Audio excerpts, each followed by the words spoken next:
بادشاہ مامون نے اعلان کروا دیا، جس نے قرآن مجید کو کلام اللہ کہا وہ گردن اڑا دی جائے گی۔ قرآن کلام نہیں مخلوق ہے۔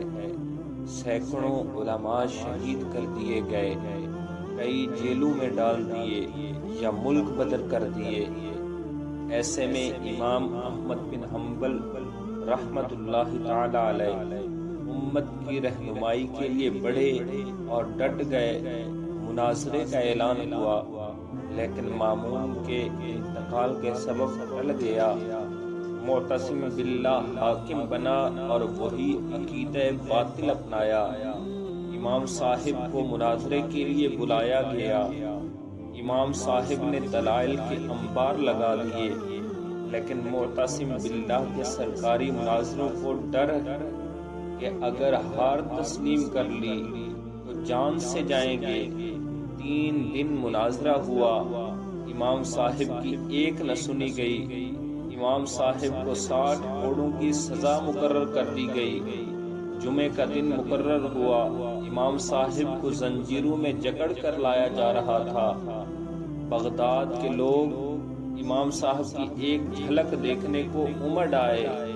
امام صاحب سر جھکائے جا رہے تھے۔ ایک لمبا تڑنگا شخص ہجوم کو چیرتا ہوا امام کی طرف لپکا۔ احمد احمد مجھے جانتے ہو؟ امام صاحب نے جواب دیا، نہیں جانتا۔ احمد میں ابو الہیثم ہوں، بغداد کا سب سے بڑا چور ہوں۔ امام صاحب میری پشت پہ نظر دوڑائیے، میں نے ان کوتوالوں سے ہزاروں کوڑے کھائے ہیں لیکن چوریاں نہیں چھوڑی۔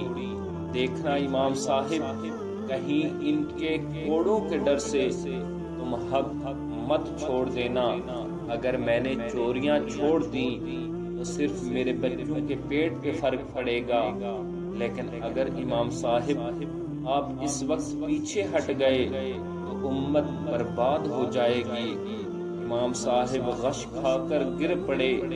دربار میں ہوش آیا، حبشی کوڑا لے کر آپ پہ برسانے لگا۔ جسم کی بوٹیاں اڑنے لگیں، ٹانگوں کی ہڈیاں نمایاں ہو گئیں۔ امام صاحب نے آہ تک نہ نکالی۔ 30 کوڑوں کے بعد ایک شخص پاس آیا، ایک دفعہ میرے کان میں چٹکے سے کہہ دیجئے قرآن مخلوق ہے، معتصم باللہ سے آپ کی سفارش کر دوں گا۔ امام صاحب نے ایک لمبی سانس لی اور فرمایا، ایک مرتبہ میرے کان میں کہہ دے قرآن مخلوق نہیں، اللہ کا کلام ہے، قیامت میں اللہ کو تیری گواہی دوں گا۔ یہ دین اسلام جو ہم تک آن پہنچا اتنی آسانی سے نہیں پہنچا۔ لاکھوں علماء حق نے اپنی جانوں کے نذرانے پیش کیے۔ اے ایمان کا دعویٰ کرنے والوں، اس ایمان اور اسلام میں جس کے دعوے دار ہو پورے داخل ہو جاؤ۔ تمہاری عافیت اسی میں ہے، اور حق و باطل ایک ساتھ خلق ملک کر کے شیطان کی پیروی نہ کرو، وہ تمہارا بڑا دشمن ہے۔ اگر ویڈیو پسند آئے تو ویڈیو کو لائک اور چینل کو سبسکرائب ضرور کریں۔